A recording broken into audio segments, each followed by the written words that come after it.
Hello, everybody, and welcome to our February 2026 astrology forecast. As always, I'm delighted to have our esteemed faculty member, Shu Yap, back on the show. So thank you so much for joining us again. And how are you doing today? Hi, Callum. Hi, everyone. I'm doing well. Thank you for having me and looking forward to today's forecast. Me too. A wild month coming up, so let's dive in. So, It Shu, is. before we get into the details of each week, what are your thoughts for February as an overview? It's a big month and things are really happening for February.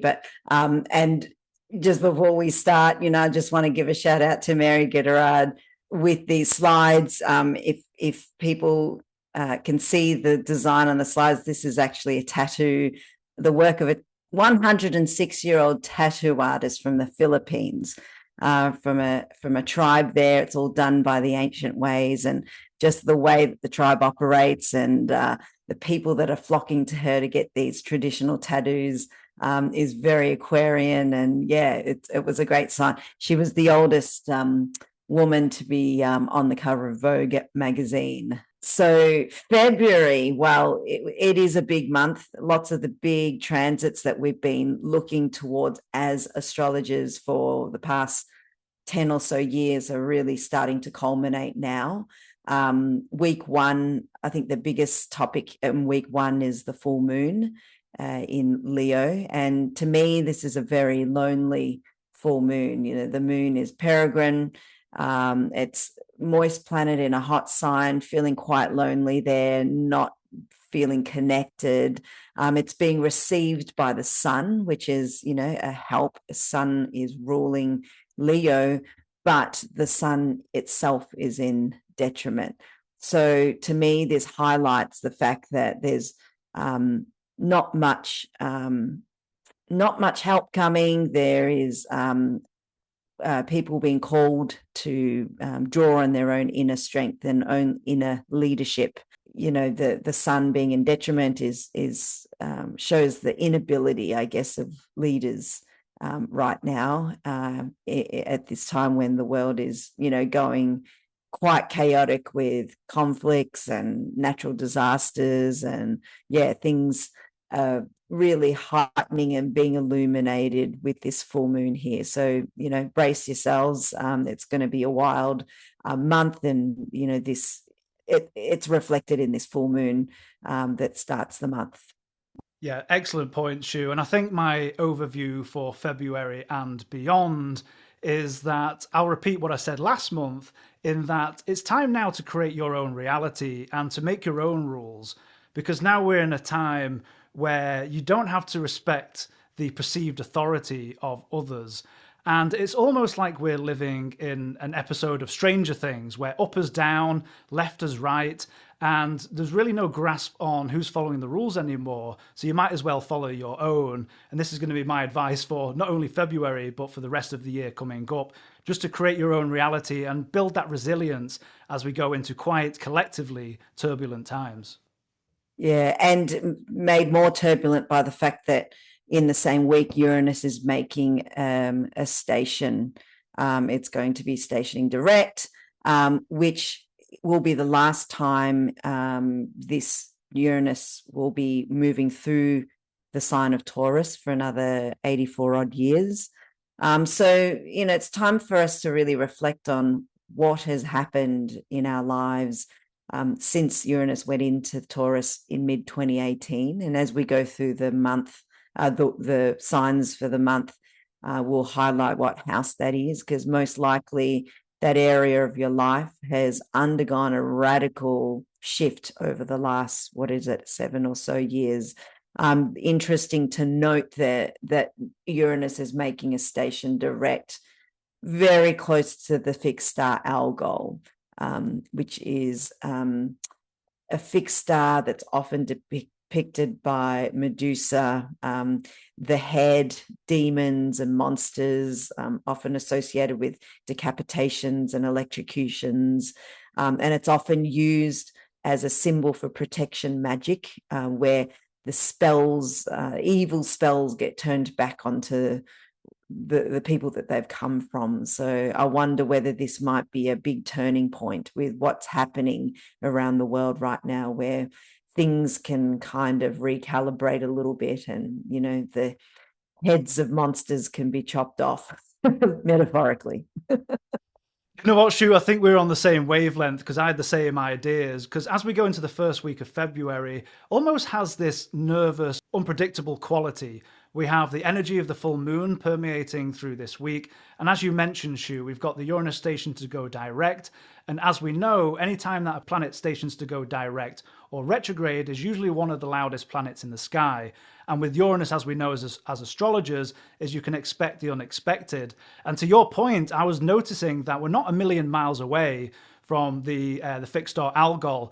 So I had the same ideas of heads starting to roll, and hopefully that is figuratively rather than literally. But the one thing that came into my mind is we might see some high profile firings. In that sense, heads are starting to roll. So whether that's in the United States, whether it's government positions, whether we see people getting fired.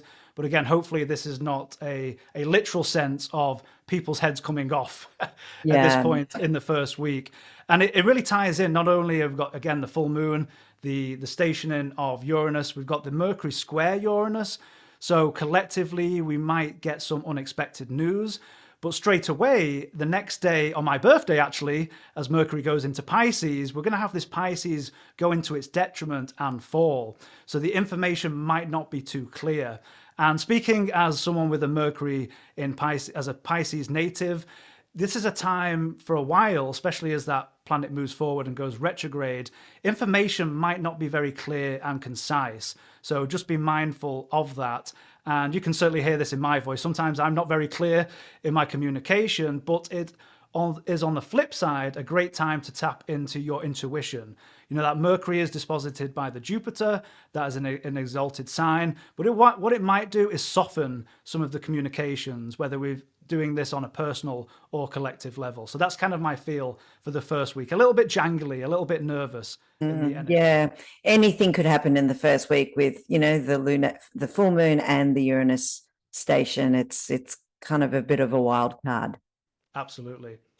Okay, into the second week of February. Shu, what are your thoughts? Second week of February, well, Venus will enter Pisces, which is a nice shift. Hopefully that softens the vibe a little bit for week 2. The interesting thing about Venus is that it is preparing to make its evening heliacal rise, which will be a much welcomed thing, given that Venus has been really hammered with the conjunction of Sun and Mars. And so this, to me, sees like possibly a bit of an improvement. However, within the context of the fact that it is happening in the eclipse window.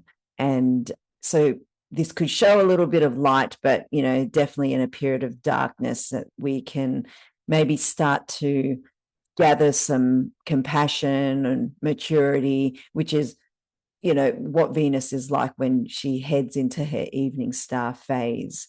And then the biggest thing for week 2 is the fact that Saturn is going to finally make its last entrance into the sign of Aries, where it will stay for the next 2.5 years or so. This is Saturn at its worst condition.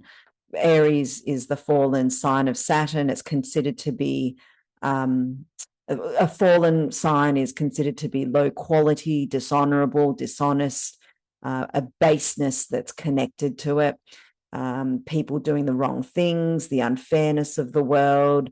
It is the sign where Saturn, the symbol of structures and governments and authorities, is falling into decline and collapse. So we may see some events associated with this kind of theme. And of course, it's not the first time that we've seen Saturn move into Aries. We had a window last year between May and September where Saturn moved into this area, and we saw some conflicts emerge then that have simmered away quietly and that are starting to rear its head again. So conflicts like the Thailand-Cambodia conflict over their border, the India-Pakistan clash. Interestingly, that conflict was over the water supply, India cutting off the water supply to Pakistan, which I thought was interesting, given that Saturn is a dry planet moving into Aries, a hot, dry sign, and just the lack of water in that symbology there, and resulting in, water being cut off as the point of conflict between these two nations. So I thought that was interesting. And then, of course, there was that 12-day war between Israel and US versus Iran, which is now all the stuff happening in Iran is now, as we all know, culminating now into a big revolution. So what I'm trying to say is that things started between May and September 2025 are now going to be really cemented in. And, it's going to be a wild ride. It's going to be a hard couple of years, unfortunately. So what do you have to say about that, Callum?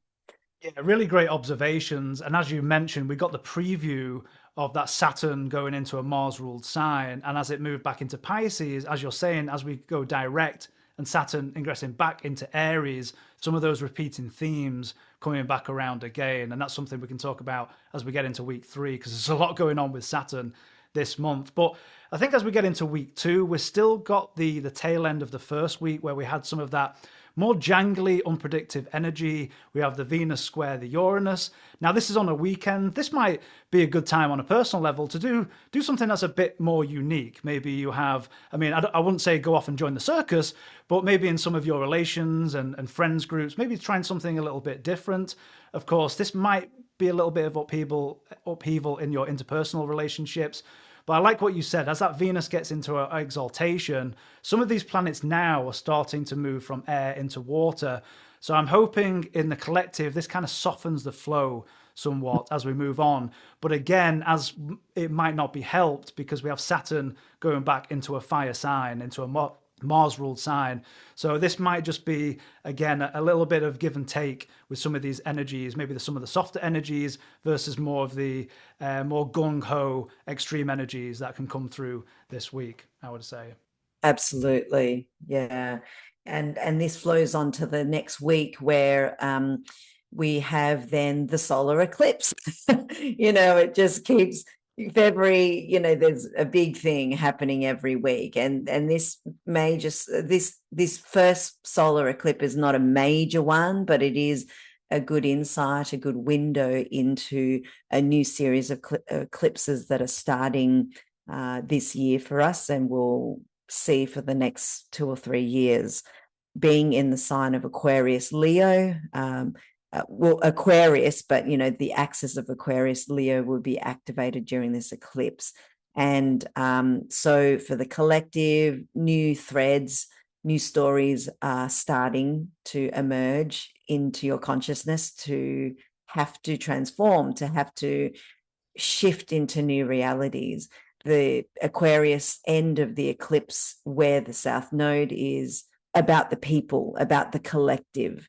And the Leo part of the eclipse is about leadership. And so we can see a theme coming up here with this eclipse of Aquarius and Leo, where it's going to be about people and leadership, community division versus community cohesion. There is a dryness quality that both the rulers of these two signs share. So the dryness element of it shows the separation that we may experience from this eclipse, like people tending to pull back and to draw inwards into their own objectivity, their own path. And dryness is also associated with facts, the realities and truths in a very discrete way, which I think will be an interesting shift from Virgo Pisces, which is all about intuition and chaos and trying to make sense of it all.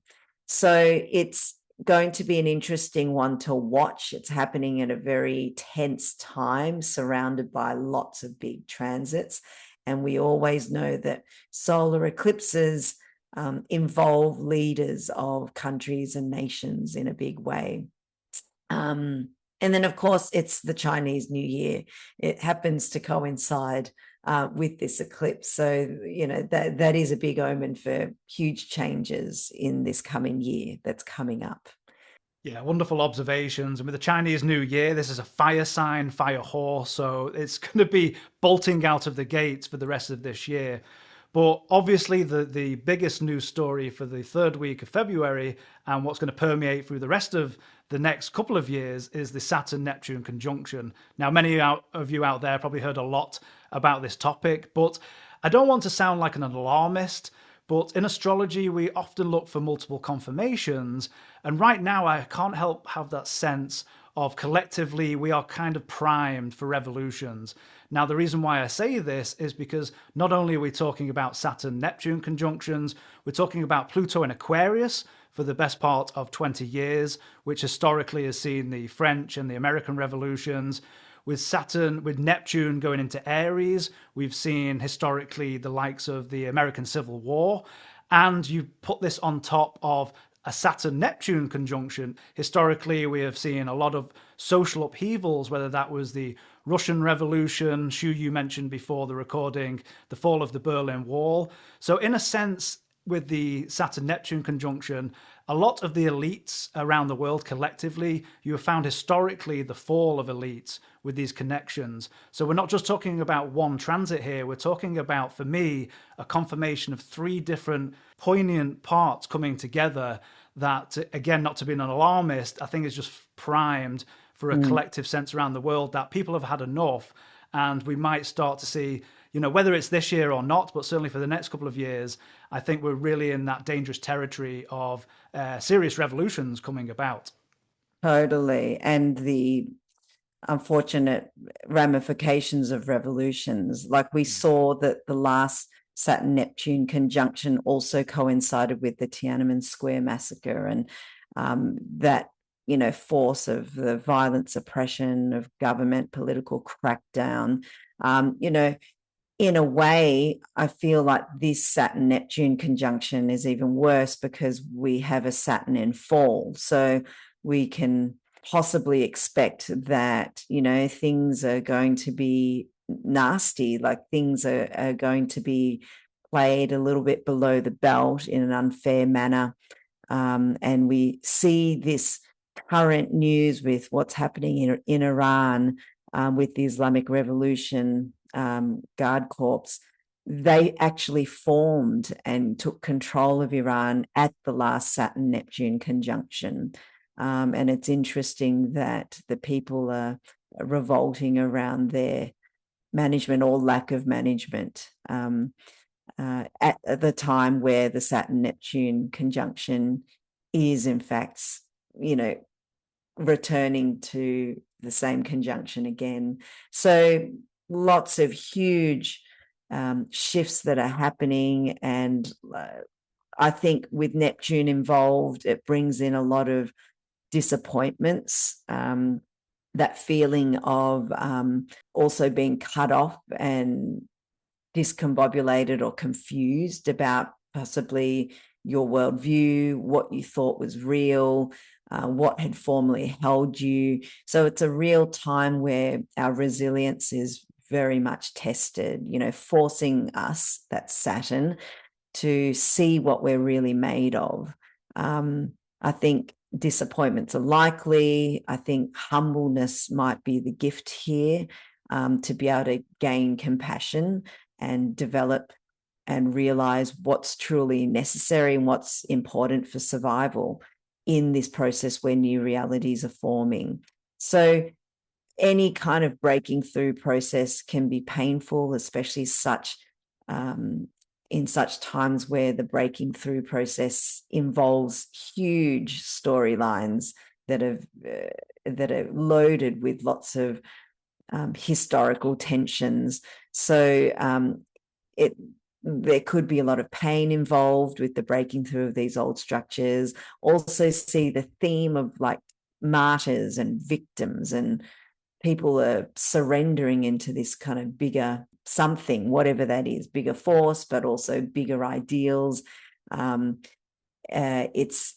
We have seen lots of martyrs being executed in Iran, for example. And I think this is one manifestation of this Neptune energy coming into play here, that the issues are bigger than your own lives, to the point where you're willing to sacrifice yourself for that bigger cause.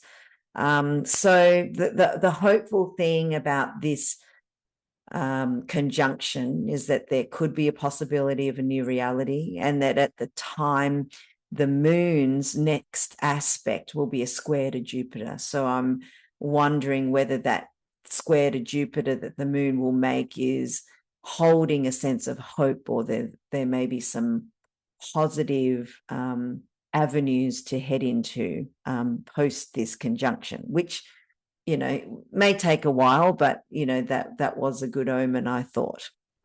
I love that Shu, so eloquently stated. And I actually want to touch on what you mentioned before, this key of self-resilience or self-reliant behavior, because obviously in the collective, there's only so much we can do as an individual. So if we want to turn this into a positive, I think we talked about this a couple of months ago with Saturn going back into Aries, is to build your structures in your life and be a bit more self-resilient. If you have the option to, we talked about this a few months ago, try and grow your own food if you can. This might go into worldwide clashes where there might be some breakdowns in the food chain or the systems we have been put together over the last couple of decades, that things might start to break down. So if in any way you can build your self-resilience up, this is going to be a positive for you on an individual level to prepare for what might be quite challenging times ahead. Yeah, for sure. And then on the last week, I guess there's a couple of things here worth noting. I think the Venus Jupiter trine, it's a mutually receiving trine, which means that Jupiter is the ruler of Venus, whilst Venus is the triplicity ruler of Jupiter. So that is, I think, going to bring in some resources and nourishment that's much needed. We may look to the women for support. We may lean into our knowledge and resources, or maybe spiritual truths to get us through. Keeping in mind that this is all happening within the eclipse window, but this transit could kind of be holding the collective together, whether through hope, whether through community support, to be able to get some solace and personal peace from this, even momentarily. But then we head into the ending of the month with a big bang of the Mars-Uranus square. And this is going to impact the fixed signs. It's kind of like Taurus leaving with Uranus leaving with a big bang out of Taurus. So we've got to understand that Mars has moved from a conjunction with Pluto, which at the time of recording we've just had, and it will move then next month to square Uranus, forming this volatile configuration. And remembering that Uranus is still in that algol zone of the Medusa demon's head decapitation zone. Mars is the planet of conflict and wars and severing, and Pluto now being involved. Pluto being involved from now, like as we speak, is the great transmutation, the great exposure of corruption and all the things that were hidden beneath the surface, to then Mars making that square of Uranus, which is the revolutionary planet, the people saying that they are sick of this, people being rebellious, stepping outside of the system. So it is possibly a potential for a breakthrough in what's actually been happening around the world. Uranus is ruled by an exalted Venus that's conjoined Mercury, which is a nice symbol there. There is a Moon Jupiter conjunction that's trining Venus at the time. So this is a hopeful sign for a breakthrough that could be positive amidst the tensions and the hardships being involved. I love that, Shu. And if me and Shu are sounding a bit doom and gloom in the first couple of weeks, I think as we get to week 4, this is probably my favorite week out of the month. As Shu has been saying, we've got these wonderfully, beautifully benefics in strong dignity and making a nice aspect to one another. So this falls on a Sunday. This could be a wonderful couple of days over the weekend where I would say, if the world or the collective sense of what's going on is getting a bit too much, I would just take these next couple of days around this time for a bit of self-indulgence, because if there's a lot being going on in the collective, we do deserve a break from all what is being going on, whether that's in your personal or in the collective's lives. Now, I say this is my favorite week out of the month, but as she was mentioning, we do still have this Mars square Uranus. Now, on the shadow side of this, even if you're just going to work this day, just be extra careful on the roads. We've got Mars, the planet of action, Uranus, the planet of unpredictability. If you've got an idiot rushing around you or speeding, just let these people go. This not only just falls on the day of the 26th when we have aspects, we have a day or so where the aspects are applying and a day or so after when they're separating. So just be careful around these couple of days for just unpredictable behavior. And if you can, like me, I work from home, I might just stay indoors for a day or two. Yeah, good call. Yeah, that's great because Uranus is right next to that fixed star Algol there for the whole month essentially. So we need to be mindful of things that could surprise us out of the blue. Wonderful. Well, Shu, thank you so much for going through the first couple of weeks of the month. And now we're going to get to each of our rising signs. So, into our Aries rising friends, Shu, what are your thoughts? Well, I think for Aries folk, you'll need to watch your health. You're starting a big journey here with managing health, looking after your body. Potentially some flare ups could be activated during this month. And it's something that you need to be mindful of. With Chiron being in Aries for quite some time now, maybe this is a theme that has been relevant to you for quite some time. And not just physical health, it's around mental health as well. Some ideas around your confidence, self-esteem might be also topical, as part of the whole mental health situation that's being activated in a big way now with Saturn and Neptune about to move in permanently. So I think for Aries, wrap yourself up in cotton wool a little bit. Be kind to yourself, because if you're kind and gentle to yourself, you're more likely to be kind and gentle to others, which is always the other risk for this month for this time of your life where, yeah, there could be a bit of a harshness that falls upon you, upon your lens to the world. So, I would say that's the key priority for Aries. What do you think, Callum? Yeah, such great statements, Shu. And I was thinking the same thing of just being mindful for you, Aries rising, about your health, because we've got so much going on with your whole sign first house. We're going to have the Saturn Neptune conjunction in your whole sign first. I would especially be careful if you have early degrees of Aries rising, if they're hovering around there. And of course, you've had that Chiron picture in for a while. So it might be that sense of, literally your body. Just be mindful, to Shu's point, of maybe wrapping yourself up in cotton wool. Now, I know I don't think all cardinal fire rising signs might like to do that, to wrap themselves up, but it might just be a good option for the time being, because this is going to be a long story. We've got Saturn coming in for the best part of over 2.5 years. We've got this Neptune picture for a very, very long time. So again, early degrees, be mindful of that. And to top things off, you're going to have your chart ruler rub up against Uranus towards the end of the month as well. So just be mindful. Of course, these are all in different house positions that might come up for you, and always take a look at your own natal chart to see what other connections are taking place. But this is just something to keep an eye out for. Now, if there's an air of something place where you can enjoy, I know we've got Jupiter retrograde going through your whole sign fourth house, but it does rule the ninth house. So I think if there's any form of escapism here, I'd probably just, keep myself at home and maybe do some studying. Or if you're involved in higher education to a certain degree, it might be a good time to go back over old material, because eventually when that Jupiter goes direct, you might be able to put some of those ideas you've had in play into motion. So I think that might be a nice outlet for you for Aries rising, especially if you're studying something like astrology. Just get yourself involved in those books. We're going to have Mercury retrograde later on in the month. So all those rewords of go back over old work, revise, and enjoy yourself that way. But yeah, I would agree with Shu. Just maybe be a little bit cautious as you're navigating the world this month. Great point. That'll keep you out of trouble. The Keep books. you Aries rising out of trouble. Wonderful. Yeah. So And for sorry, yeah. go ahead. Oh, okay. Are we moving on to Taurus, or have you got some more to add for Aries?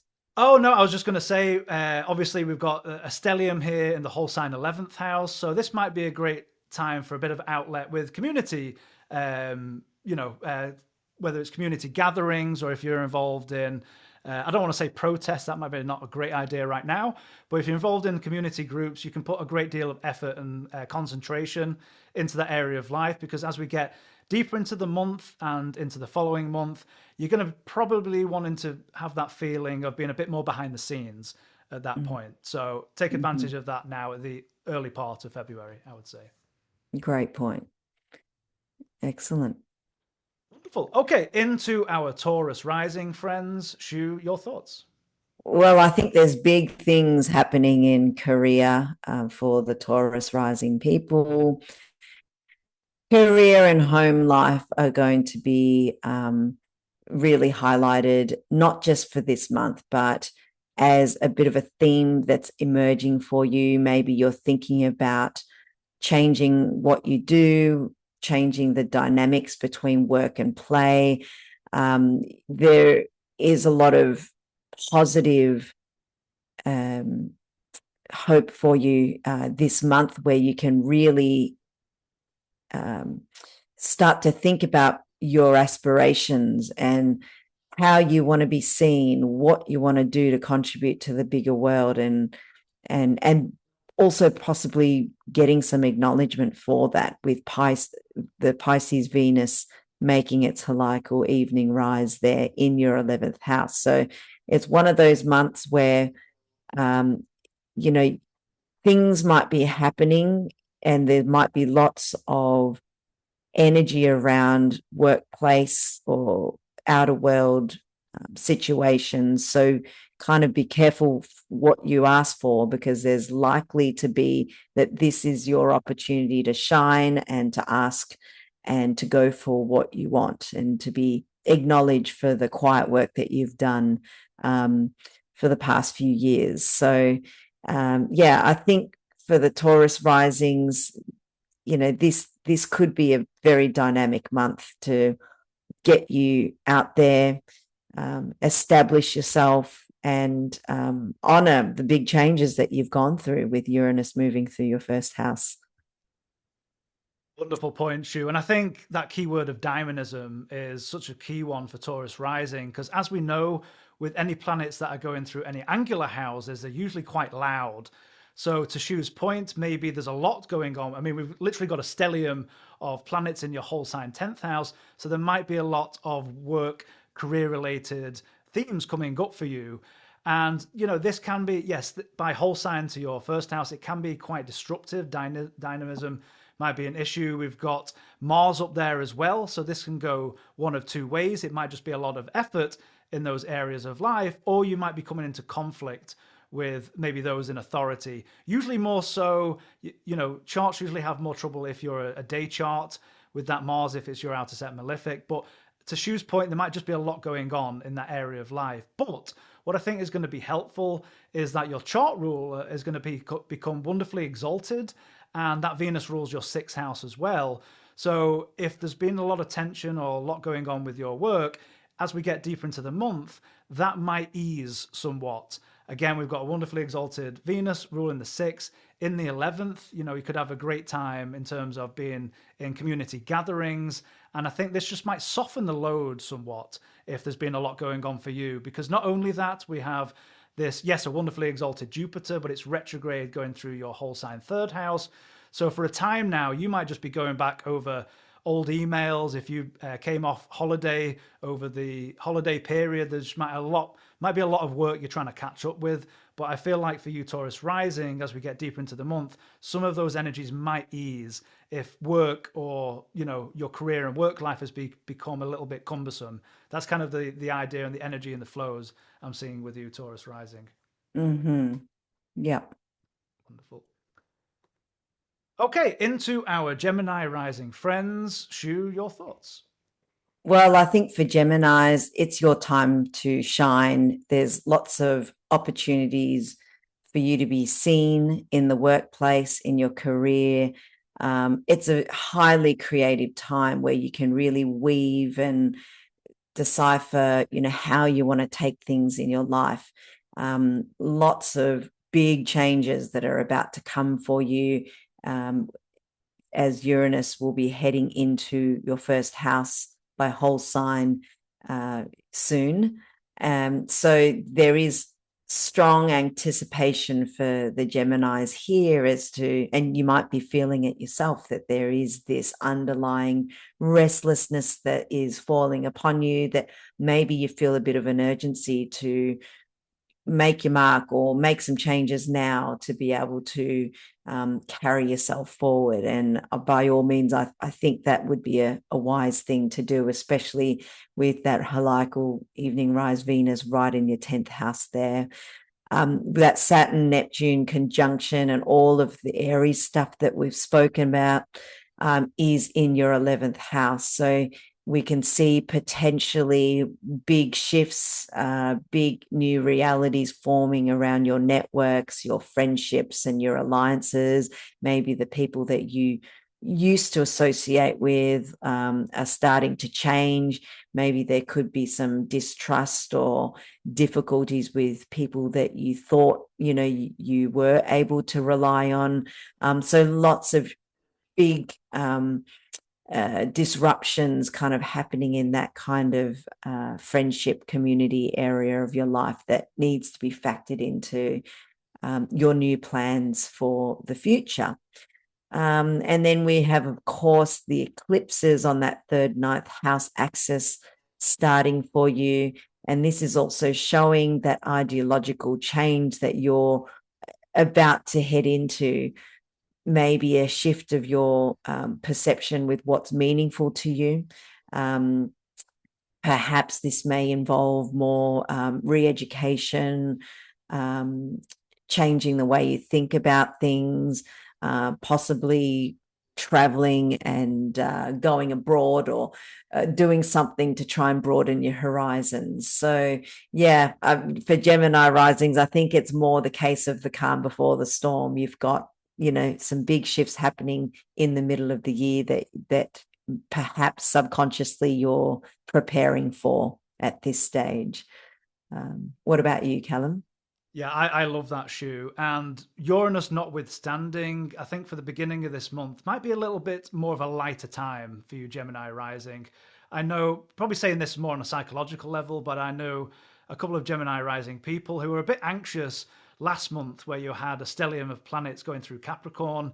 Now, when those planets were going through the whole sign eighth house, sometimes this can be a house of a little bit of anxiety. Like it's kind of the house where you don't have a lot of control. So I know for some of you last month, you were a little bit on edge, but I think as we start this month, things start to lighten up. You have your chart ruler going through the whole sign ninth house. We have a stellium up there in air signs. So even in terms of their connections they make with your ascendant, whatever ascendant degree you have, might be just a little bit more of a lighter time. Yes, fixed air is ruled by Saturn, so it might be not overly airy or fluffy, but I think this is a bit more of an ease at the beginning of this month. But to Shu's point, we're going to have a lot of these faster moving planets moving into your whole sign 10th house, where those areas of, career, your public standing are going to come more into the picture. And so I think I'll just take advantage at the beginning of this month to, those themes of the ninth house. If you're in higher education, if you're studying astrology, this is a great time, especially as Mercury eventually goes to go retrograde and comes back. I know it's going to be in your whole sign 10th house, but a good time to revise old material for you, Gemini Rising, because to Shu's point, you're going to eventually going to get that Uranus for the full whack and that length over many many years. And as we know with Uranus, you can't predict what's going to happen with it. But going through your whole sign first house, there's going to maybe be a shake up over the next couple of years, especially if you've got early degrees of Gemini Rising. Watch out for that in the next couple of months and the years to come, I would say. Mm-hmm. Mm-hmm. And yep, I think that's what I've got. I would say as well, what's going to be interesting, we have the Saturn Neptune conjunction in your whole sign 11th house. So, to Shu's point at the beginning of the recording, talking about creating your own reality, this might be tying into your social standing. Who are your groups? Who are your people? This might be some of the questions you're being asked, especially with the Greater Malefic there. There might be some adjustments needed in terms of how you structure your community groups. Things of that nature might come around as you get that conjunction in the whole sign 11th house. Mm-hmm. Wonderful. Okay, into our Cancer rising friends. Shu, your thoughts? I think it's going to be a bit vulnerable for Cancer risings this month. I mean, we've got, again, all the action happening at the top of the chart, but particularly I'm looking at the fact that we have that eclipse in the second and eighth houses. The new eclipse, this is the new story, and the moon being quite unhappy there in the eighth house, bringing up a lot of potentially difficult vulnerabilities and feelings of insecurities that might be causing you lots of worry. And the more obvious parts of that is that there's big things happening externally, such as, for example, your place in the world, your career, with that Saturn Neptune heading into your 10th house, with Saturn also ruling the seventh house, bringing pressures on relationships. And it kind of feels like your whole kind of external life and your survival mechanism, your partnerships are under a bit of pressure there and making you possibly feel a little bit vulnerable. However, the great thing is that you've got a benefic in your first house, being that exalted Jupiter. That's going to do a lot to bring hope, to bring understanding, and an ability to hold things together. I would be looking forward to that trine that Jupiter is making with Venus. I think it was in the third week. That Venus will be in your ninth house, which is the house of understanding and, just the general house of luck and perspective. So I think despite the difficulties and the emotional turmoils or ups and downs that could potentially be surfacing this month, underlying that, you've got a lot of help from, if it comes from yourself, it's an inner sense of trust, and an inner sense of connection that you have to perhaps, a belief or spirituality that can bring you through. I would also be looking to the support that you can get from maybe women or creative people out there that can bring you really great insights, but also your own inner search, the support that you can get from your own inner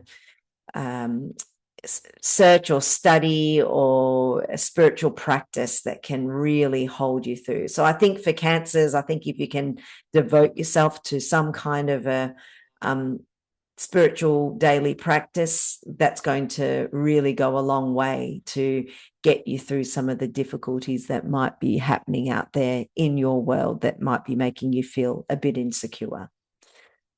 I absolutely love that, Shu. And speaking to your point, that I agree with you. There could be a sense of vulnerability or worry as we have a stellium of planets going through your whole sign eighth house.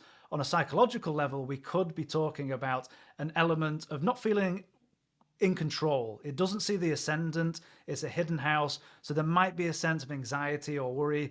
I think the good news with this is that we've got the fast moving planets here. So eventually, as we get deeper into the month, Mars is not going to quite get there, but we're going to go into your whole sign ninth house. So this might just be a feeling of anxiety just for a couple of weeks at the beginning of the month. So I don't think it's too much to worry about. But actually, to Shu's point, we've got the eclipses going from the 2nd to the 8th. We are in tax season here in the United States. So, keep in mind of especially the 8th house shared resources with the malefic there.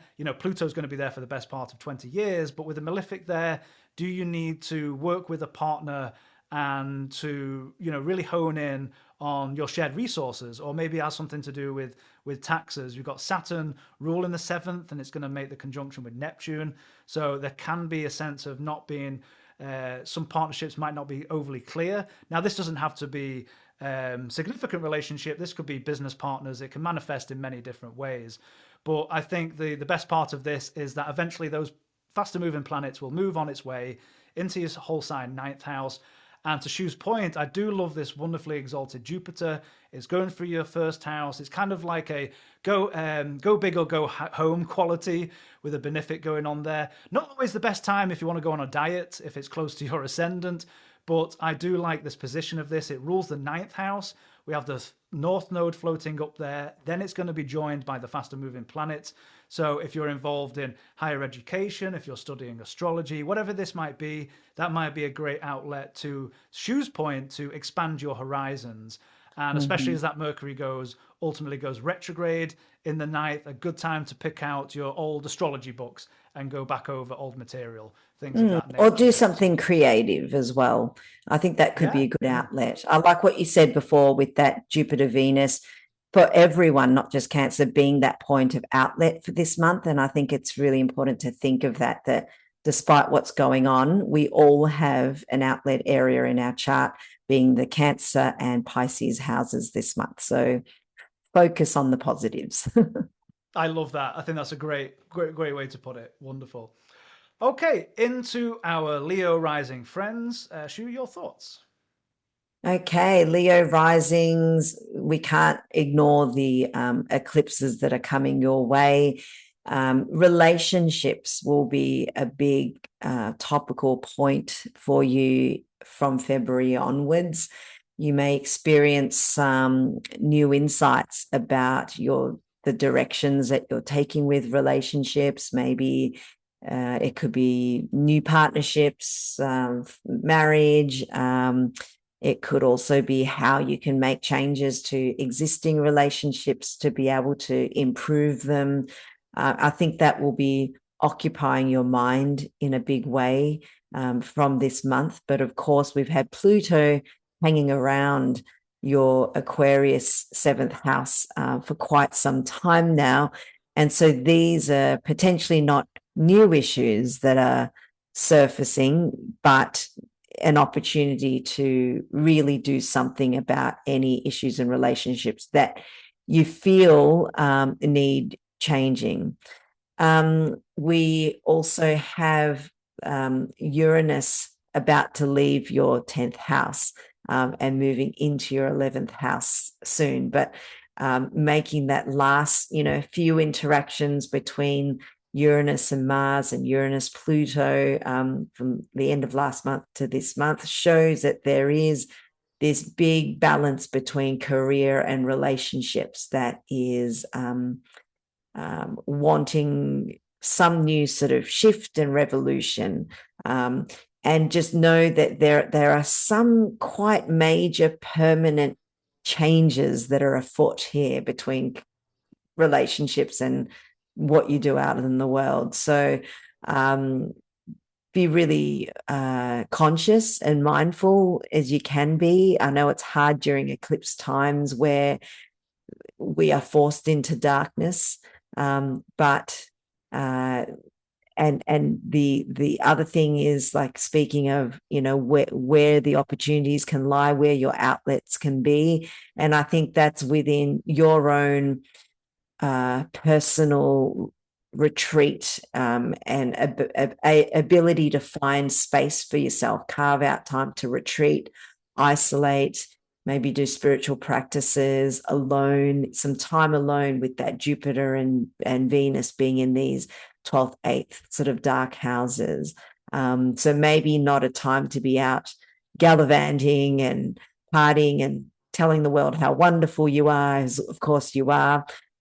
It's about finding your own inner resilience, tapping into what you're made of internally, filling that cup up inside so that you can be your brilliant self. So I think this month will be the month for you to really draw on some of these experience and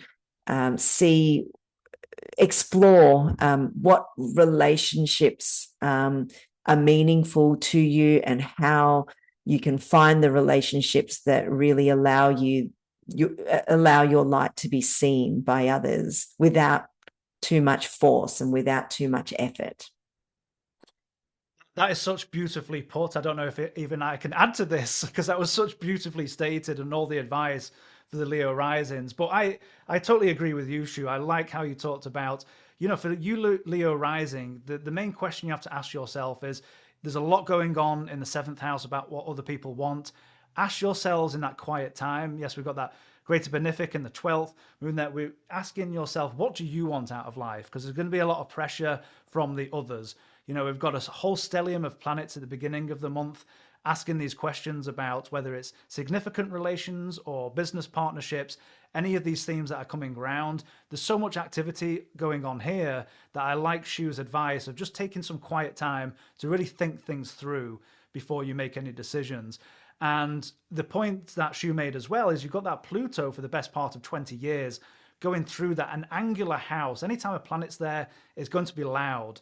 And Pluto is going to be there for a very long time. And all of those faster moving planets have all hit that Pluto point. So to Shu's point, these themes that we're talking about might not be anything new. It might be just something that keeps reoccurring, especially for the beginning of this month. The only thing that really popped out into my head is later on in the month, we're going to have that Mercury going through the whole sign 8th house and turning retrograde. I think my only advice for tax season is probably don't try to pull the wool over the eyes of the tax man at this moment in time. I know Saturn eventually moves out of the whole sign 8th as well, but that's just something that came into my mind, is just to not try, not saying that anyone Leo risings would. I'll just probably keep that in mind as you're looking. But I think what might be helpful for you is we're going to have this Saturn Neptune conjunction, and it's going to move out that whole sign 8th house. I know for a lot of you this has been an issue, whether it's been the financial picture or shared resources.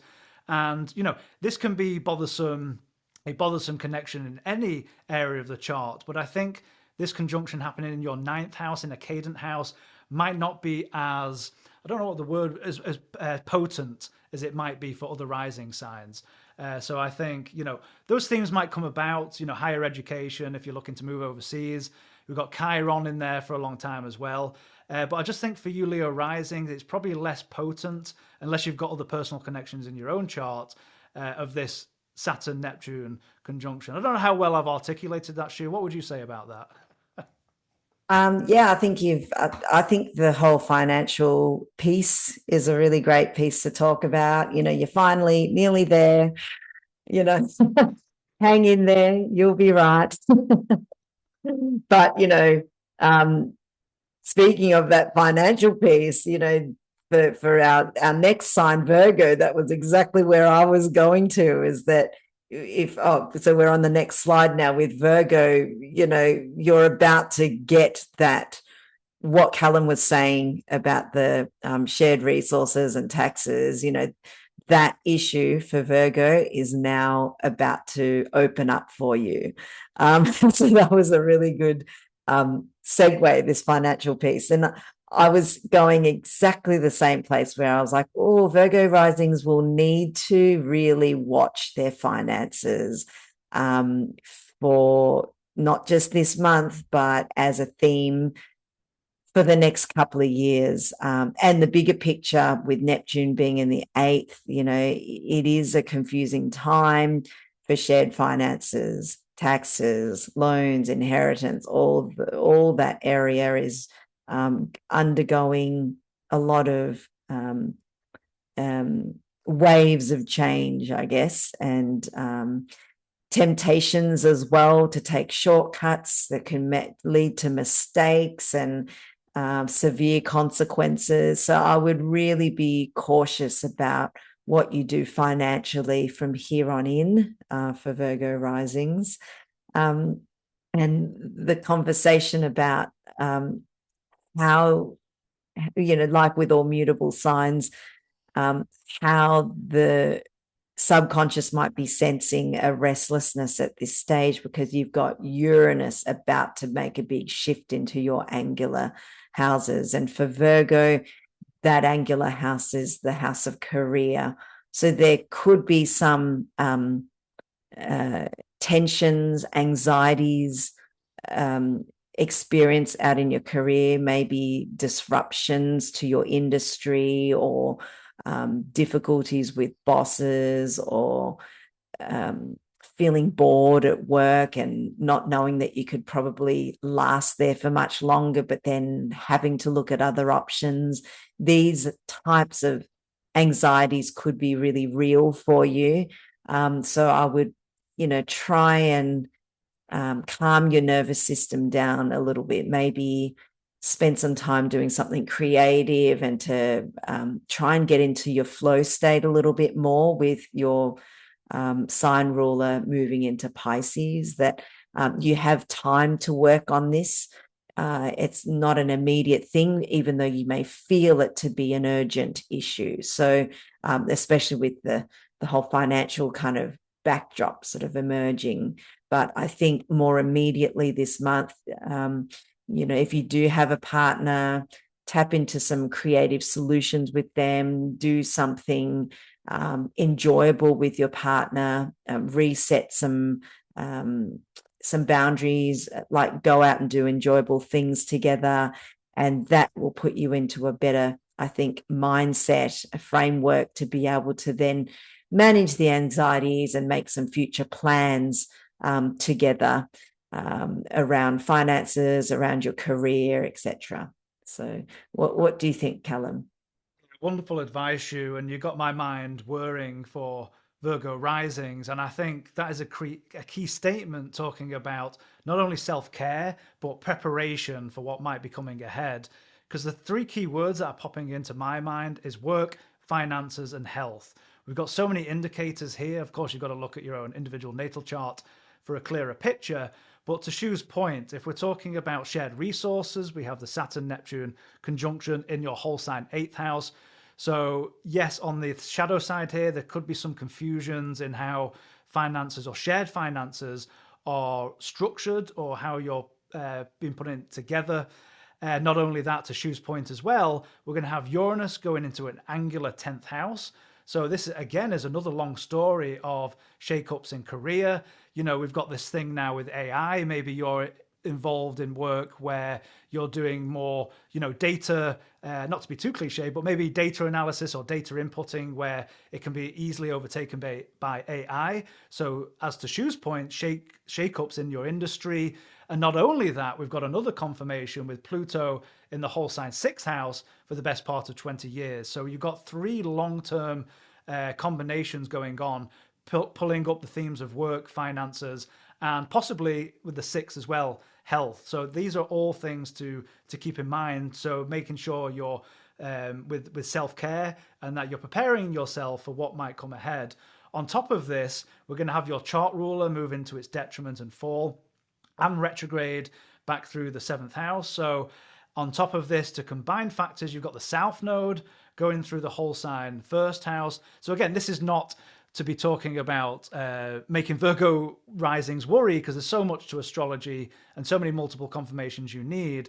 But just in terms of these transits, those three key themes are really popping out for me. So make sure you're well prepared for things in your work, for your finances, and to make sure you're taking care of yourself, I think is a big point of this.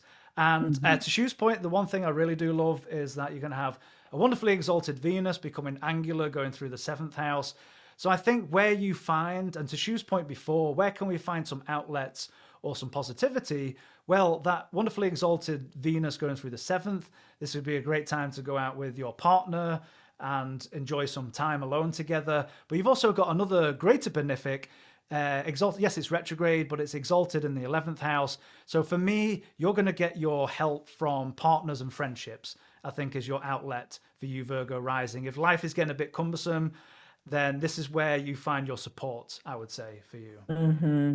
I'll also add, we haven't mentioned this yet, but with the Uranus shift into Gemini, I think the people that are going to feel this the most are the people born around 1982, 1983, who will be going through their once in a lifetime Uranus opposition. And this is for everyone, not just the Virgos. I was particularly thinking that with the Virgos, that shift is happening in the career home area. So, like, very dynamic house and forming some really big radical shifts in your worldview, in your life, in the direction that you take in this life. And I always see this Uranus opposition time as a big step towards your authenticity. So if you feel like you've been sort of funneled into doing something for the past decade or so, or 2 decades, that hasn't authentically been you, then this month particularly might be the moment where you start feeling very restless to make some changes there, and you're trying to work out how this can all happen financially, how this all sits with your partner, etc. So, Dude, that's such a brilliant observation. And you find this as well. I mean, the key statement we can say for those of you who may be coming up for your Uranus opposition is sometimes it can tie into a sense of a midlife crisis. And if, to Shu's point, we're bringing that Uranus into angular houses with career and home life, this could manifest in a way of disruptions in those areas of life where you just go, you know what? But I think the positive of this, to Shu's point, is that when this happens, it might be disruptive, but you become more your authentic self, to Shu's point, that eventually it's pushing you, the astrology, to go, what do I want out of life? And these areas of life might be quite highlighted during this time. So I think that's a brilliant observation. I love that. Yeah. mm-hmm. Okay, into our Libra rising friends. Shu, your thoughts? Well, I think relationships is an inevitable topic that will emerge. Um, all of the Saturn Neptune energies moving into your seventh house, where you may feel somewhat confused or disappointed in your relationship life. It probably needs a bit of a restructure, but you may be feeling a bit overwhelmed as to how this all happened. But at the same time, there's that sense of disconnection or struggle or hardships that is not making things easy, or maybe the tension between wanting to connect versus a separative quality of wanting to go alone, and the clash of that can feel quite real for the Libra risings. So as with all, what we've said about that Saturn Neptune, this is that opportunity to create a new reality. And that process of creating that new reality could look a bit painful, could see situations where there potentially could be no winners for the meantime. However, one winning point, if you could call it that way, is that it may test your resilience and to see what you're made of, and see where your real limit is in life. So I think relationships could be a sensitive point for you being activated this month, but activating it for quite a long-term kind of period of time, like maybe the next at least 2 to 3 years, if not longer.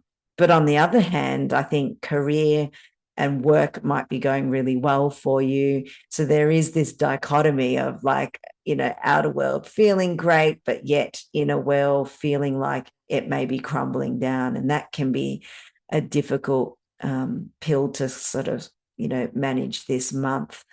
But I think you're probably going to be, you're probably feeling the pull to maybe head down, bum up, bury yourself in the workplace, find your escape and solitude there. And as much as that is potentially a good escape for you this month, there is this kind of, I guess, elephant in the room kind of thing with that Saturn Neptune going to the 7th house that will need to be addressed. So have a think about what relationships mean for you, what changes you'd like to see, perhaps putting yourself first a little to see how, where your levels of compromise could sit within. And yeah, start thinking of ways to kind of open up those conversations, over the next couple of years' time. Yeah, because I think with Uranus also moving into the 9th house, activating that axis of the 9th and 3rd, your mind is going to be blown with new ideas and new ways of looking at situations that you might not have envisaged before. Maybe more alternative views, meeting teachers that can bring you new insights. And so this whole mindset, you're going to realize is not what it is, that there are new avenues to explore, new alternatives. Things don't have to persist in the same way that they have been for a long time. Yeah, I guess that's what I feel for the Libra Risings. Wonderful, Shu. And I'm going to take your advice on board, speaking as a Libra Rising. So thank you for the advice. I'm going to take that definitely to heart. And to your point, diving in straight into the one of the most important connections for this month, Saturn Neptune conjunction. Now, for us Libra Rising, whole sign, this is quite loud. It's going into an angular 7th house. So, to Shu's point, we are bringing up the themes of relationships. Now, this could mean important, significant relationships, business relationships, relationships of all kinds, of one on one. I think the word of caution I've got here when we have this connection is that if you're involved in any business negotiations, this might be a time where you have to really double check or really see who you may be going into business with, because the details or the structures of the deals might not be that clear. We've got Saturn going into its fall, not a great position for that Saturn, and the Neptune nebulous quality. Just be mindful of that. And of course, this is going to be going on for a long time. We've got Saturn for about 2.5 years, Neptune for many, many years to come. And so if we're flipping this to say, talking about partnerships, there may be some sensitive points to Shu's point about relationships coming up if you are married. If you are single, I think one of the issues with this, particularly with the Neptune, is just be careful of maybe of a bit of rose-tinted glasses with that Neptune coming from. Just being careful of who is coming into your life if you're out there free and single, bringing people in. And with Saturn there as well, I think another word for this with Saturn and Neptune is just be wary of your commitments at this time when it relates to the themes of that house. Now, I will say, I've said this for many months now, but I'm quite happy for this Saturn and Neptune to piss off out of the whole sign 6th house, because I've had enough of it. And fortunately, I have put the hard work in terms of, restructuring my diet, trying to cut the crap out, like the sweets and the sugar. Obviously, I'm not perfect, but if you've got to that stage where you've worked with that Saturn, this is where the rewards can kick in, and hopefully you're feeling a bit better in your day-to-day life and to maybe some degree your health. So hopefully that's the case for you as well. But on a more short time basis, I like the beginning of this month. We have a stellium of planets going through the whole sign 5th house. It's going to make nice connections with the ascendant. So I think, just try and relax. If work might be a bit cumbersome, I would just say, try some fun creative activities. If you've got children, go out and have a good time with them. My son is really into his soccer, so we spend a lot of time on the field. So yeah, just have a bit of fun with this because eventually those planets are going to move into mutable water, whole sign sixth house. So here, and it's our chart rule as well, it's going to be wonderfully exalted. But yes, it's going to be exalted, but it's not going to see the ascendant. So it might just be a bit of a mixed bag with that Venus, but it just might be a lot more energy going into your day-to-day work. And of course, the Shu's point, we've got this wonderfully greater benefic in the whole sign 10th. So I really like what Shu was saying. There might be a lot of pleasure or a lot of fortunate things happening in terms of career, but underneath you might have to work with some of that, maybe some more anxiety on a more personal level, especially if it has to do with partners of any kind. That note. And well Wonderful. done on the health regime. You can ease Oh, off a thank you. I little. was like, I need to hone into Saturn and make sure I'm doing it correctly. Now you've got Venus moving through there. You know, you can have some blowouts there and enjoy yourself for a month. Exactly. Yeah, a bit of self-indulgence. And I hope for the rest of you, you do that too, Libra Risings. Wonderful. Okay, into our Scorpio Rising friends. Shu, your thoughts. Oh, Scorpio risings. Let's see. Well, that Pluto action there at the bottom of the chart, you know, making that conjunction that we had with Mars last month, I think would have activated some, big, uh, big stirrings, like dredging up things beneath the surface for you. The skeletons in the closets have been revealed. And later on this month, you'll be dealing with the revolution of all of that. So I would be thinking, apart from practical matters like home, land, having to deal with very long-standing, potentially long-standing issues. Maybe it could be plumbing, or it could be like sort of infrastructure works kind of going wrong and things like that. I think this month you're really focusing on how you can make changes to alleviate and fix all those problems. But at a deeper level, I think it's more to do with your things like ancestry, your roots, where you've come from, your sense of belonging. Like that might be all kind of shifting with the seismic shifts of the world right now. So we've got eclipses that are activating all of that 10th, fourth house axis, as well as the first lunation of the month. So I think you're being really called to focus on what's really important internally for you, where some of your deepest thoughts, some of your internal obligations that need to be dealt with should be dealt with this month. We also see that Saturn Neptune heading into the sixth house here, like Callum mentioned before. This is where, some of these big internal shifts that are happening could look like, your health matters emerging, forcing you to really rethink how you structure your daily routines, your health, your bad habits, as a way to prolong yourself, essentially. There could be some health risks and possibly hidden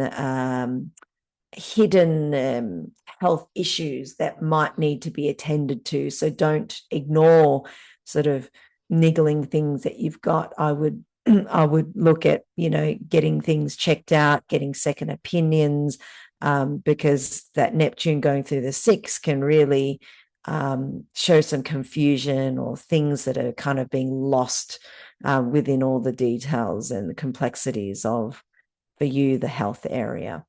What do you think, Callum? Yeah, Shu, great advice. I was thinking the exact same things in terms of being hidden. I mean, not only this, we have a preponderance of planets below the horizon here. So to Shu's point, there's a lot going on below the surface. And if we take the Saturn Neptune conjunction and the whole sign sixth house, it doesn't see the ascendant. And I love what Shu was saying about if you've got any niggles or things that you might be just putting off, whether it's a checkup, whatever it might be, I would certainly prepare for all of those kind of things through the whole sign sixth house. We're going to have Saturn there for the best part of 2.5 years. So to Shu's point, this might just be restructuring your day-to-day life, maybe some habits that you might have. Might be a good time to start kicking to the curb and just watching things like diet, anything related with health. But of course, it might just not might have to do with health at all. It just could be arranging your day-to-day life and how you structure your life. But with Neptune in the picture as well, the problem with Neptune, especially if it makes any close connections with your personal planets in your natal chart or angles, is that you're not always going to get the clear picture with this. So I really like Shu's advice of getting multiple multiple advice from different. If you, for example, go to a doctor, get multiple opinions. I would say with that Neptune, and that's going to be for a long period of time, over many many years. Chiron is there as well in the picture. So yeah, I totally agree with Shu on the health front and just restructuring and getting those checkups done, especially if you're middle aged or getting a bit older as well. But I think for the more immediate future, yeah, we've got a stellium of planets in the whole sign fourth house. Could be a hell of a lot going on around the home. We do have a Mars Pluto down there, so I would say if there's anything niggling to Shu's point, whether it's a leak or something going on in the home, just get on it straight away. And I would not leave it a long time because there's so much activity going on there. And this might also, I mean, with a malefic down there, maybe having some conflict at home, things of that nature. That's not always the case. That's the shadow side of it. It might just be the case where there's just a lot of activity going on with Mars transiting through the fourth house. And of course, it's more emphasized in your chart because it's your chart ruler as well. What else was I going to say? Something else picking out. I do like this wonderfully exalted Jupiter in the ninth. You know, whatever, depending on what your ascendant degree is, it might have already made a nice connection with that, or it might come eventually when eventually Jupiter goes direct. So I do love this in terms of course, you have to look at what else is going on in your chart. But if you're looking to expand your horizons, there's nothing better than a wonderfully exalted Jupiter in the ninth house. Whether that's just expanding your horizons in terms of studies, or whether it's physically moving off and exploring the wider world, things of that Mm-hmm. nature. I think that's going to be a nice outlet for you, Mm-hmm. Scorpio Risings at this time. Yeah, for sure. Okay, into our Sagittarius Rising friends. Shu, your thoughts? Well, we often know Sagittarians to be really buoyant and out there and extroverted and wanting to explore the whole world. But I think things are going to be a bit different this month. I think, uh, there could be a bit of pessimism that falls upon you. We've got that Saturn Neptune moving into your fifth house, which is often a house of fun and enjoyment. But, with Saturn Neptune going through that house, it could be a bit of a downer. You might not feel that motivated to just get out there and with your usual sense of enthusiasm. In fact, you're probably feeling the call to really dig deep and withdraw and spend more time at home and, ponder about things, explore more deeper hidden things about yourself or about where you're headed towards in life. There's as you can see, there's loads happening beneath the surface here. Lots of potentially great times and enriching times that you could share with your family. So basically not spreading yourself out too thin would be a good thing to do this month. We've got your chart ruler, Jupiter, moving into your eighth house. So this is where, your focus could be turned towards finances and looking at how you may be able to alleviate debt or get ahead and moving towards more financial freedom. All of the stuff that requires planning, thought, potentially sacrifice and hard work, which, normally you may, rather put your efforts into gaining experiences in life. through your adventures rather than sitting home and thinking about all these things. But I think February would be that month where you will be doing the latter. And yeah, it's going to be a more quiet month for the Sagittarius risings, I think. Wonderful point, Shu. And I think I definitely agree with you. We've got, again, another preponderance of planets below the horizon. So there's a lot going on in your private life. I mean, especially with a stellium in the third house, might be just a lot going on around your local environment. But I like what you said there. Maybe it might be a slight downer or lack of enthusiasm. You've got your chart ruler, well, wonderfully exalted, doesn't see the ascendant. It's in a water sign and it's retrograde right now. So it might just be a bit of a lull or a kickback with that. And I think eventually when Jupiter gets into Leo, with not for a long time, maybe a little bit more buoyancy there. I don't know why, but it's kind of come into my head. We've got the Saturn Neptune conjunction in the whole sign fifth house along with Chiron. I think my only word of advice there is just be careful with taking creative risks. I was certainly how do I put this? I'd probably avoid one night stands if you can. I don't know why that came to my mind. We've got the ruler of the seventh eventually going to become in its detriment and fall retrograding back. So yeah, forgive me, Sagittarius risings, but yeah, came into my head of like I'd probably avoid one night stands. Not saying that any of you do, but anyway, I digress. But Don't, yeah, no affairs, please. that's what I meant. Yeah, no affairs. Yeah. Probably not a good time for that. Not to say that we're saying you are promiscuous, Sagittarius rising, but that's going to be a very interesting connection with the Saturn Neptune conjunction in the fifth. Now, this can manifest in many different ways. It could have to do with children, your creative outlets, might need restructuring in some way, but this is going to be a bigger picture over many years. Saturn for a couple of years, and Neptune certainly for a very, very long time for the next couple of years. And yet, to Shu's point, we've got the eclipses, we've got the third ninth going on. You might just be quite busy at the beginning of this month. We've got Mars, we've got Sun, Venus, Mercury. If you work from home, for example, there might just be a flood of emails coming through. You might be having a lot to do. We've got the South Node going through the 10th. So, to a certain degree, career might be feeling a bit draining over these last couple of months. That's something to keep an eye out for as well. And that Uranus pitch is going to be interesting eventually when it goes into Gemini. This is going to be a longer conversation in other videos where there might be some shake-ups in your close relationships, business partners, things of that nature. But that's going to be another long story, just like the Neptune, just like the Pluto as well for you, I think. Okay, into our Capricorn Rising friends. Shu, your thoughts? Right, Capricorn Rising, interesting month. I would watch for a bit of potential depression or depressive tendencies this month, with your chart ruler moving into the fourth house with Neptune. You may feel that things are a little bit shaky just from a foundational level. There could be some very difficult tensions and issues that you may need to deal with, whether that's with family, that's with home, or just your sense of grounding.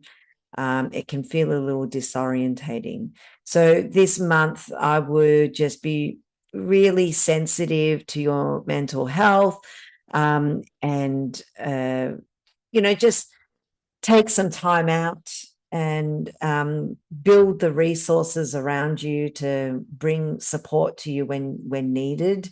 One thing that might be on your mind or that might be surfacing for you is your financial capacity, your financial stability. I know the world is, going through big changes right now, and perhaps you're feeling that this may impact on your ability to survive and to support yourself. So those thoughts are kind of very real for you this month, and might also be sort of dragging you down a little. So I would, yeah, just focus on nurturing yourself, focus on the small things that you can do at home to build a little routine, build some familiarity for you at home within yourself, within your private world, just to keep some sense of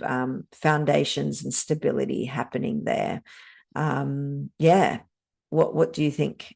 Wonderful advice, Shu. And I've been saying this for a couple of years now, but I want to give all my Capricorn risings a good hug for a lot of you. This is not to say everybody is going through difficult times, but with some of the transits here, there are some difficulties. We have your chart ruler going back into its fall in this very significant conjunction with Neptune in the angular fourth house. So to Shu's point, in terms of for a long period, it might be a question of where is home and what does that look like? You know, it's your foundations, it's the heart and the bottom of your chart. Neptune for many, many years going through, Saturn for 2.5 years. The best outlet for this is just trying to answer that question for yourself and to try and build as a solid foundation as you can and work through that. That might not be easy with this Saturn in Aries, but you are all going to be asked this question of where is home? Where can I find this place to creatively put my roots down? If you are indeed in that kind of situation in your life right now, Chiron is going through there as well. So there's a lot going on with the home that again is just going to be highlighted with this conjunction. I think I agree with Shu. We've got a lot going on in the whole sign second house. We've got the eclipses. We've got financial pictures coming on. I think what might be helpful here is that we're going to have Venus go into her exaltation, rule in the 10th house. So I know this doesn't happen for a long time, but you might get a bit of a break in terms of your career or public standing in some way. If you're involved in being, if you're a teacher or out on stage, whatever that might be, this Venus might be a little bit of a help.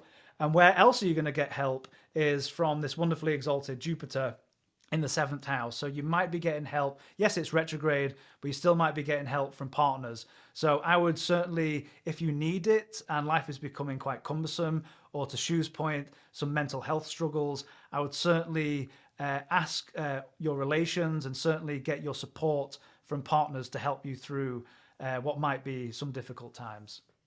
Yeah. Wonderful. Okay, into our Aquarius rising. Friends, Shu, your thoughts? Well, we can see that there's a lot happening in the first house there, which is ultimately going to bring in the 7th house. I'm thinking of the eclipses that are activating this month and the lunations this month that are going to bring your health and your relationships into focus.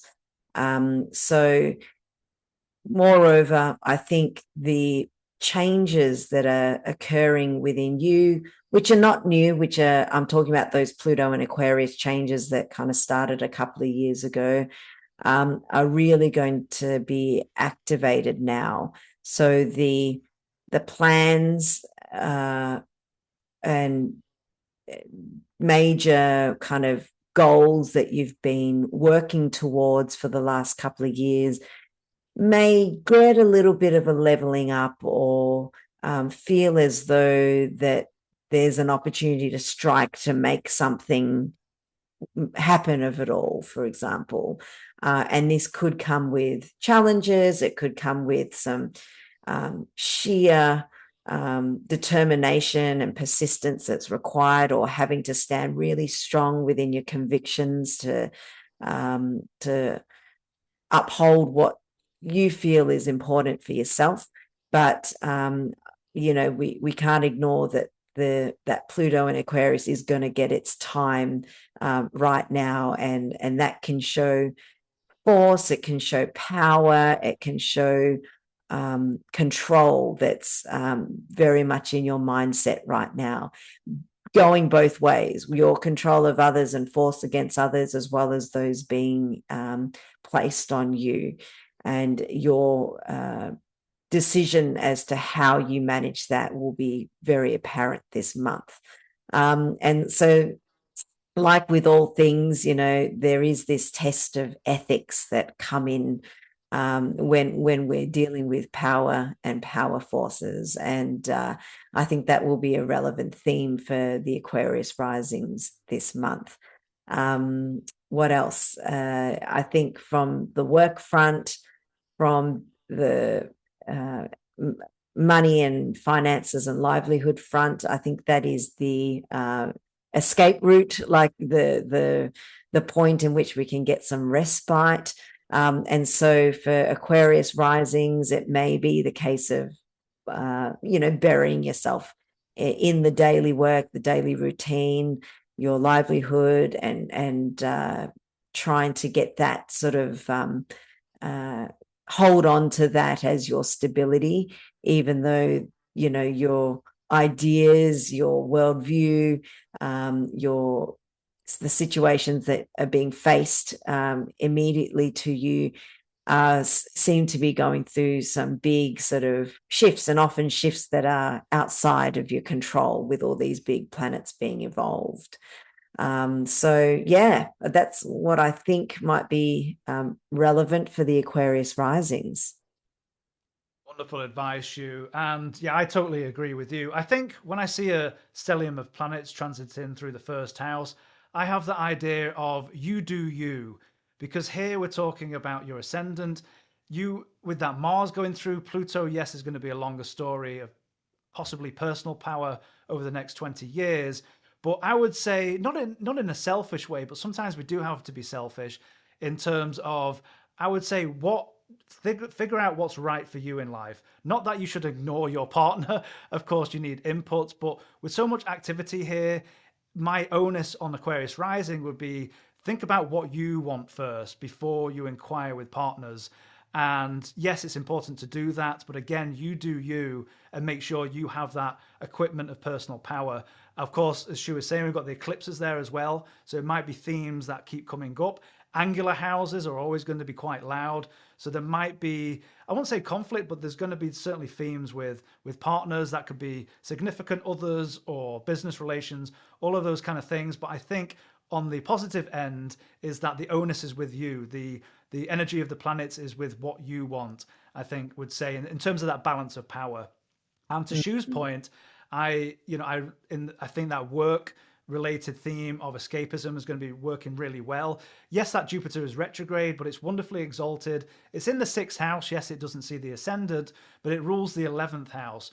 So I wonder if in your areas of life, whether it's with co-workers or you've got co-workers involved in a wider community, this might turn out quite well if you're trying to bring people together or work in a community sense involved with work, then this might turn out quite well. Not only, yes, Jupiter's going retrograde, but I think this might be quite a positive time for a while now for you.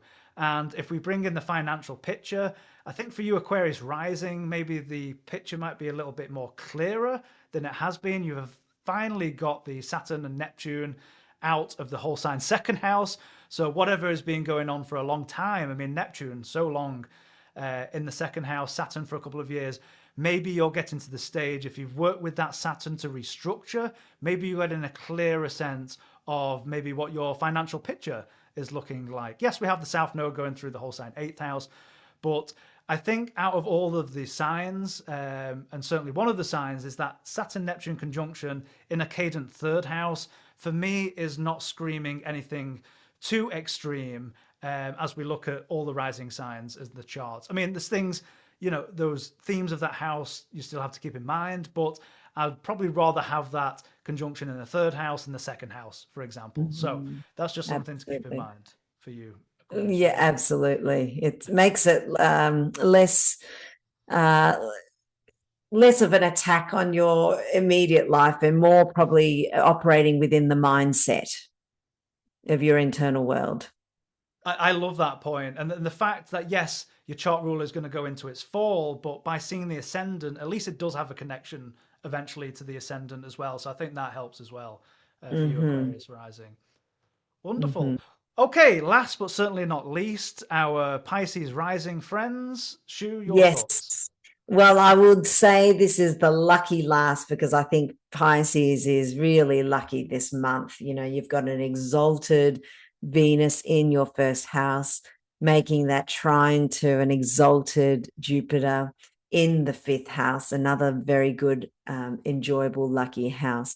Both of them making a mutual trine in each other's uh, dignities. It's just a wonderful combination. And I think for the Pisces risings, gosh, you guys have been uh, in a bit of a rough patch lately with these long eclipses happening in Virgo Pisces for quite some time now.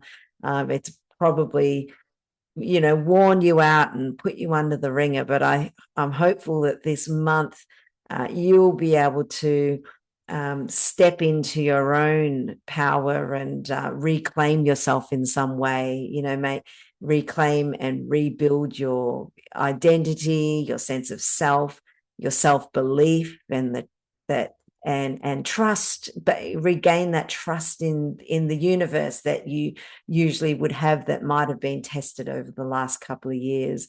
There are changes that are coming to you, home wise, in the future. But for the moment, this is, a very kind of auspicious and lucky month, for you to kind of recalibrate and get back to, a sense of normality for you. Saturn, Neptune activating that second house is going to bring some new challenges financially for you, new realities in money. It could look a little confusing. It could look a bit unclear in terms of how if your financial structure is playing out, but that is a longer theme that is being introduced to you this month. And yeah, don't be surprised if there could be some potential financial disappointments, like maybe you're expecting some, a pay rise or something like that doesn't come through, or there is this just this idea of things not appearing to be what they seem for you financially, which it's good to be prepared for. But other than that, the other big thing, I guess, to mention is the lunations this month falling in the 6th and 12th houses. Watch your mental health, watch for intensities, occurring in that health area this month, which could trigger off some imbalances within you. But overall, having benefics in such good aspect to the ascendant is always a good thing, and you will prevail. I love it. Beautiful advice. Absolutely love that, Shu. I'm picking up on what you're saying with the eclipses touching on the 6th, 12th axis. What I do love about later in the month is that wonderfully exalted Venus coming through your whole sign. First house, especially if you have early degrees there, as Venus comes over. I would say if you've got the means to, because the financial picture might be an issue in the next couple of years, but if you've got the means to, just go for a spa day, go and self indulge. To Shu's point, we've got a wonderfully exalted Jupiter. Yes, it's retrograde, but making connections to the ascendant. And I would just, go self indulge a little bit, go and treat yourself for a day or two, wherever it falls on you. And yeah, I would say that health component, maybe something to think about, as well as, you've got a malefic going through the whole sign, 12th house. Pluto is there for a longer story, close to 20 years. So I would just be careful of, and it's hard to be careful of this, but because you might not know about it, but people that might try and undermine you or take action that undermines you in some way. However, having said that, that Jupiter does rule the 10th house. So in terms of career matters, on the whole, and depending on what else is going on with the rest of your chart, that might be going fairly well. So it might just be a mixed picture. The only shadow side of all of this might be this Saturn-Neptune conjunction, to Shu's point. Whole sign second house, Chiron in there in the picture as well. But this might not, like with any conjunction or any aspect, people think, oh, transits come and go and nothing happens. And this could be the case with you. This is going to be a long story over many years. Saturn for a couple of years, Neptune, the longer picture. This might not happen straight away, but it's something to prepare for in terms of your financial picture, how you structure your finances, income, how that is structured. That's just something to keep in mind or in the back of your mind for years to come. and that might not happen straight away. And for you, Pisces Rising, you might be quite happy to say goodbye to that Saturn for 30 years out of your whole sign, first house. Goodbye, Saturn. Yeah, have Wonderful, a good farewell wonderful. party. Farewell party. I love it. Well, Shu, I know we're at time here, but very quickly, thank you so much for coming and sharing your brilliant insights and your wisdom. What is coming up for you, and what would you like to tell everybody? Well, we are currently in the Solar Returns course, which is going really well. I have rewritten the course to align it more to the medieval suite of subjects so that they kind of fit into a system. So we're going through a great sort of cohort right now with that Solar Returns course, but upcoming, I've got the Medieval Essentials 1 course starting in March, where we will be doing another course there to take you through some really great fundamental medieval astrological analytical tools to look at natal charts, which can also be applied to horary charts. And then that sort of begins the whole suite of subjects in our medieval course. So yeah, and other than that, I'm open for consultations and also student mentoring as well. So I'm sure the links will be in the show notes if you're interested. But yeah, I guess we just keep doing what we do at Kepler, bringing good talks and courses and astrology to the world. So yeah, always really grateful to be doing that. I love it, Shu. And to reiterate, all those links will be in the description and comment boxes below. But Shu has just done an incredible amount of work behind the scenes by putting the medieval certificate together. The lineup of instructors is world class, and very, very excited for the continuation of the certificate. So I'll put the link for the information to the medieval certificate information again in the comment and description boxes, so you can find out more information there. And of course, if you want to find Shu's personal links, I'll stick those in as well to see. Sure. And I forgot to also mention that we do have 2 new subjects that are going to be released this year by Joy Usher, who is an expert on Fedaria, the technique called Fedaria, which is an ancient Persian technique. So these 2 subjects will be launched at the end of this year. So stay tuned for that, because I know a lot of people ask me about when I'm going to teach Fedaria. Well, I've got someone even better to teach it, and her name is Joy Usher. She's also an Aussie, and I'm really looking forward to her new book on Fedaria that's about to be launched. You can also catch her at UAC, where she will be presenting on Fedaria and sect theory as well, which is a big part of the Fedaria predictive system. So yeah, that was the other thing I forgot to mention. I love it. Big up our Australian friends. I love that. Yeah.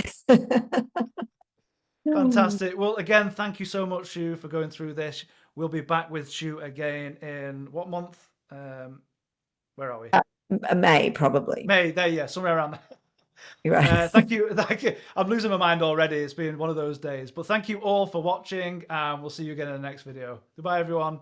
Bye.